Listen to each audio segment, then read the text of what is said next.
ঢাকাই চলচ্চিত্রের এক সময়ের জনপ্রিয় চিত্রনায়িকা ময়ূরী। তিনি এখন সার্কাসে সরব হয়েছেন।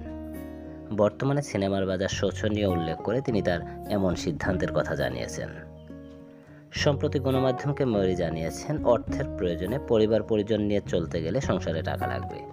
পেটের জন্যই তো আমরা সবাই পরিশ্রম করি। বসে বসে খেলে রাজার ভাণ্ডারও একসময় শূন্য হয়ে যায়। সিনেমার বাজার বর্তমানে খুবই শোচনীয় পর্যায়ে, তাই সার্কাসে পারিশ্রমিকের বিনিময়ে সিনেমার জনপ্রিয় গানগুলোর সঙ্গে অভিনয় করি।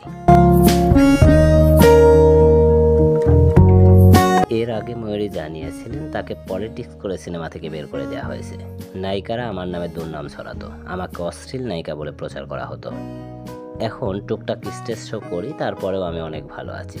আমার ফ্ল্যাট আছে, গাড়ি আছে। ময়ূরী আরও জানিয়েছিলেন, আর সিনেমা করব না।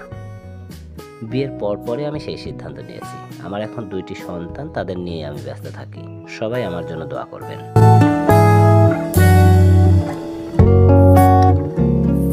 প্রিয় ভিউয়ার্স, আজ এ পর্যন্তই।